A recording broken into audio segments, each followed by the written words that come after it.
Y vamos a establecer contacto con nuestra unidad móvil. John Guzmán, tú te encuentras con el viceministro de Seguridad Ciudadana, Carlos Aparicio, justamente para hablar de este tema, de la detención de los últimos mineros involucrados en la muerte del viceministro de Gobierno, Rodolfo Illanes, además de las investigaciones que se están llevando a cabo para poder establecer y determinar la causa de la muerte de los 4 mineros reportados. Adelante, John.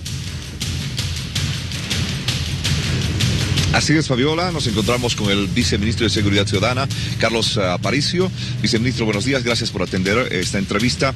¿Cómo está el tema de las investigaciones? Vamos partiendo de la detención que se ha determinado, una resolución el fin de semana de 9 personas ser enviadas a diferentes recintos penitenciarios, Chonchocoro y San Pedro.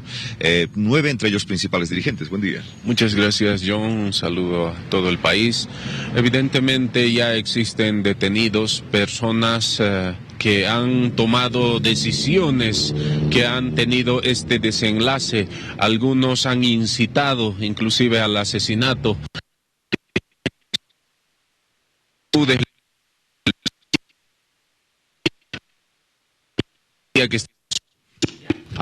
Bueno, enseguida vamos a estar... que le conozca el señor viceministro. Ahora sí me va a conocer el señor viceministro. Han matado a mis hermanos cooperativistas, que me maten si quieren junto a él.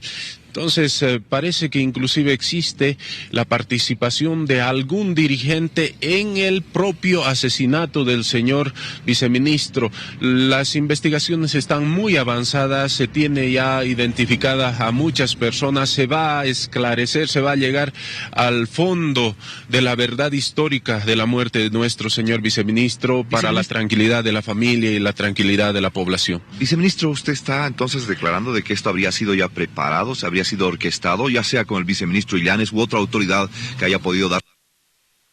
Es que el objetivo era desestabilizar el Estado, desestabilizar y dar un golpe a la institucionalidad, dar un golpe de Estado, ¿no? En realidad, primero derrotarnos en Panduro o en el escenario y avanzar a las ciudades. Por eso no existía ninguna predisposición al diálogo desde el principio del conflicto, porque sus peticiones eran absolutamente irracionales. Imagínense, no permitir la sindicalización de sus trabajadores. Estos nuevos patrones que se habían generado a partir del cooperativismo tienen trabajadores en condiciones de esclavitud y no quieren que se sindicalicen. Querer firmar contratos con transnacionales. Por tanto, por la irracionalidad de sus peticiones y los intereses grandes que se juegan ahí, lo único que tenían que hacer es patear el tablero del Estado, la institucionalidad, y el objetivo estratégico era derrotar al gobierno para usurpar sus recursos naturales. Viceministro, la pregunta lógica que se hace, no solamente los medios de comunicación y periodistas, sino la población, ¿por qué la policía no intervino? Sabiendo que ya lanzó una alerta de socorro, de auxilio el viceministro Illanes, y a través de llamadas telefónicas decía que esto se ha descontrolado. ¿Por qué no intervino la policía? Mire, el señor ministro de Gobierno ha estado todo el día en gestiones con la Defensoría, con la Cruz Roja, hablando con los dirigentes. Les hemos pedido que se instale de una vez la mesa de diálogo. Para las 4 de la tarde el ministro Quintana llamó al diálogo y ellos decían que estaban garantizando la vida del señor viceministro, pero además este escenario de golpe, este escenario de desestabilización contaba con arsenales industriales de explosivos que estaban ya instalados en toda la serranía. Si la policía boliviana intervenía, se iba a hacer explotar todo ese cerro y se iba a generar más de 200 bajas de parte de la policía y no sé cuántas bajas de parte de los cooperativistas mineros, además agilizando el desenlace fatal y final del señor viceministro. Estos tipos estaban dispuestos a todo.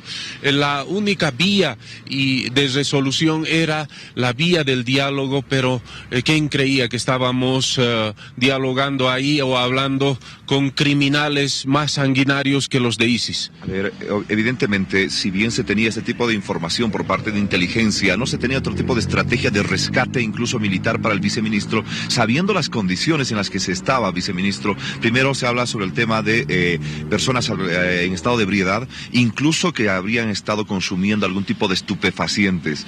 ¿Tenían ustedes esa información? ¿Inteligencia trabajó?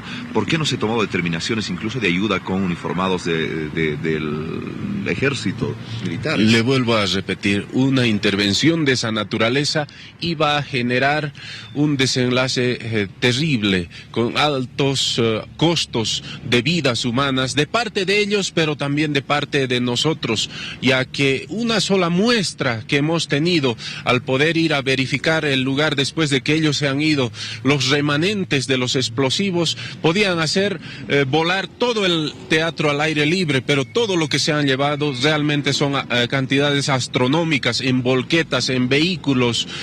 Lo único que hubiera generado este escenario de intervención militar o policial, el desenlace inmediato en la muerte primero del señor viceministro, que lo hubieran hecho explotar con dinamita o anfo, y además hubieran hecho explotar todo el cerro, porque tenían ya instalado dispositivos, habían cavado trincheras, habían hecho hoyos donde habían llenado y taqueado de anfo, dinamita y explosivos. Eso no era posible. Ahora, entre los 9 viceministros estarán los autores intelectuales y materiales de este asesinato del viceministro Illanes, tal y como lo ha denominado el gobierno. ¿Será que están ahí los principales cabecillas o quienes han ejecutado la brutal golpiza están todavía aún libres?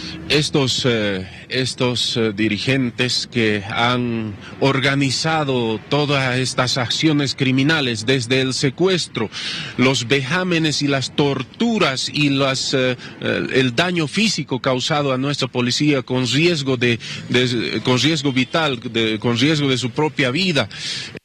Estos dirigentes que han organizado estas movilizaciones con un objetivo golpista, asesinando a nuestro viceministro Illanes, estos dirigentes que han hablado abiertamente de asesinar al señor viceministro, estos dirigentes que han movilizado a sus bases utilizando dinamitas. Hay un minero, por ejemplo, que ha muerto explotándose una dinamita al manipularlo. La muerte de ese minero también es culpa de ese dirigente, y tenemos identificado a los autores materiales. Tranquilidad a la familia, tranquilidad al pueblo boliviano, que vamos a aprender hasta el último responsable y culpable de este horrendo crimen y de los acontecimientos que se han dado, y también para poder esclarecer la muerte de los cooperativistas. A ver, antes de que le pregunte en estudio, viceministro, vámonos al otro extremo. ¿Qué pasa con la investigación de los mineros? Hay 4 que según se han reportado. ¿Cómo está la investigación de esas muertes? Bueno, primero en Cochabamba hemos verificado de que la policía boliviana en absoluto ha llevado ni un arma. Se ha hecho todos los protocolos para poder revisar. De la misma manera en Mantecani. Queremos ser claros en absoluto en eso, que vamos a investigar pues de dónde ha salido el arma. Han utilizado el arma 9 milímetros que le quitaron, por ejemplo, en Mantecani al propio policía, ¿no es cierto? Había un arma en poder de los cooperativistas y en Mantecani ha muerto un cooperativista minero.